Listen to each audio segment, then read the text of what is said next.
Most of you have probably seen or heard stories in the news about people getting sick or even dying from vaping this past summer. You may have seen state governors and even the president saying they want to ban flavored e-cigarettes. You might live in a state where vaping has been banned. You might even think it should be banned. Regardless of what you've heard, there are a lot of things you may not know. Every single state in the United States makes money when people smoke cigarettes. This happens through a combination of tobacco taxes and payments each state gets from big tobacco companies under an agreement called the MSA, or Master Settlement Agreement. In 1998, the largest tobacco companies were sued by state attorneys general across this country because cigarettes were and still are killing their residents. In order to settle most of these lawsuits all at once, the tobacco companies agreed to, among other things, pay the states a percentage of their profits every year, forever, to compensate for the early death and disease that cigarettes cause. This means that the more money the tobacco companies make, the more money the states get. This money was intended to be used for anti-smoking campaigns and prevention programs, but it isn't. California, for example, spent just 9% of their 2019 money on tobacco prevention programs. States spend the majority of this money on things like shipping docks, golf courses, jails, and even tobacco farmers, none of which reduce smoking deaths. Some of the states decided they didn't want to wait for the yearly payments from the tobacco companies. I have a structured settlement, but I need cash now. So they sold bonds to Wall Street in order to get their money up front, like a payday loan. But this plan is backfiring for many of them. Some states borrowed too much and deferred interest payments to the point where the MSA money they mortgaged won't cover what they now owe. Declining cigarette sales are compounding the problem, even for the states that didn't overborrow. Since 1998, cigarette sales have declined by almost 50%, an unprecedented drop. As a result, states that sold bonds aren't getting the amount of MSA money they planned for, and they risk defaulting. States that got caught up in this include California, Michigan, New Jersey, New York, Ohio, Iowa, Alaska, Rhode Island, and West Virginia. Accordingly, smoking rates in the United States are the lowest they have ever been among adults and youth, according to the results from the 2018 National Survey on Drug Use and Health. This report notes that cigarette use generally declined between 2002 and 2018 across all age groups. Some of this decline may reflect the use of electronic vaporizing devices. The declines accelerate dramatically around the time that electronic cigarettes entered the market. Similar trends are reflected in other surveys. Since 2014, financial analysts have been saying that e-cigarettes pose a rising but underappreciated risk to tobacco cigarette sales and the tobacco bonds tied to the MSA payments. If electronic cigarettes are contributing to more people quitting smoking, thereby causing states to lose money and potentially default on tobacco bonds, that would make state and federal legislators easy targets to be convinced that vaping should be banned. Enter the public health advocacy groups who are whispering in their ears. Household names like the Campaign for Tobacco-Free Kids, Truth Initiative, American Cancer Society, American Lung Association, and others are viewed as trustworthy promoters of evidence-based policy, but they rely on funding from the government, private foundations, tobacco taxes, and the MSA. These health advocacy groups appear to be at the center of a complicated web of money and influence.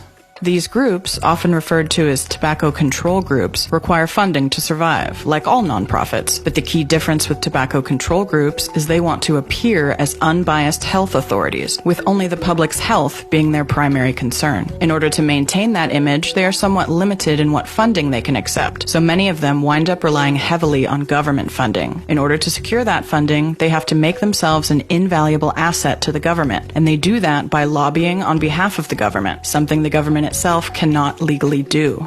The government ends up endorsing and funding these tobacco control groups, and in turn, they work together to legally execute their shared political agendas. On the Campaign for Tobacco-Free Kids website, it reads, "The Campaign for Tobacco-Free Kids works to ensure that the CDC's life-saving tobacco control programs are fully funded by Congress."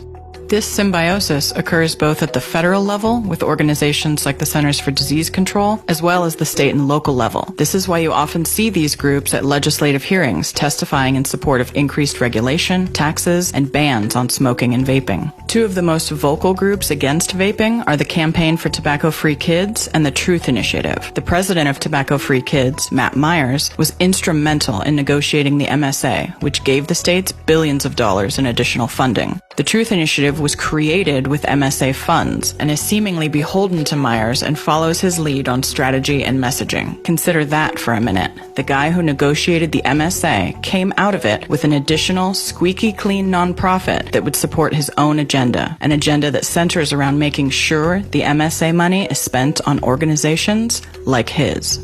Tobacco-Free Kids states it does not accept government funding. However, the nonprofit was created by and runs on grants from a private foundation called the Robert Wood Johnson Foundation. This foundation is run by individuals from the CDC and FDA, works closely with and funds projects for the CDC Foundation, as well as the Department of Health and Human Services. So while it's technically true that Tobacco-Free Kids does not accept government funding, the source of their funding is very cozy with the government. The Robert Wood Johnson Foundation also supplies funding to the American Cancer Society and American Heart Association, who also fund Tobacco-Free Kids, as well as the American Lung Association.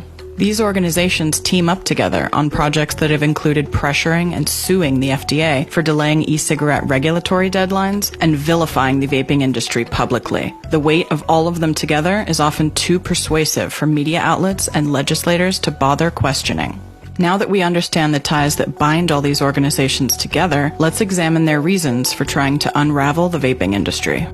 Tobacco control groups promote prevention through abstinence-only education. But since quit or die isn't a very catchy or compassionate-sounding message, these groups rely on other arguments instead. Dangers to children and unknown long-term health effects are historically the most common arguments. I'll need entirely separate videos to address those. However, their most recent tactic has been conflating lung injuries and deaths linked to black market cannabis products with commercially available nicotine vaping products, resulting in panic and irrational statewide bans on all vapor products. There is a genuine concern, even at the FDA, that such sudden removal of vapor products from the market will result in many vapors going back to smoking.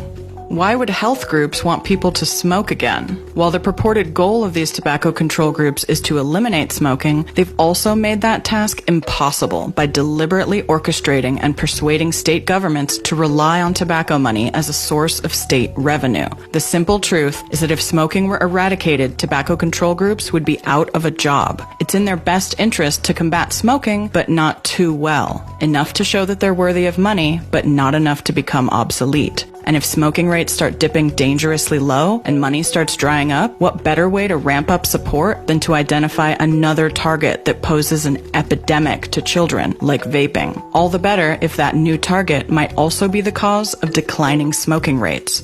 Because politicians are acutely aware of the revenue they're losing from declining cigarette sales, they are more likely to trust tobacco control groups at their word and enact bans and restrictions on vapor products. Legislators seem to incorrectly believe that people who smoke already have enough cessation options, and they should be able to quit if they just try hard enough. Countries like England, who take an approach centered around empathy and harm reduction, choose a different path, promoting and encouraging their citizens to use vapor products. In the US, powerful people believe that people who smoke, who don't quit, are doomed to die, and it's okay for the government to make money off them before they go. After all, it was their choice, right?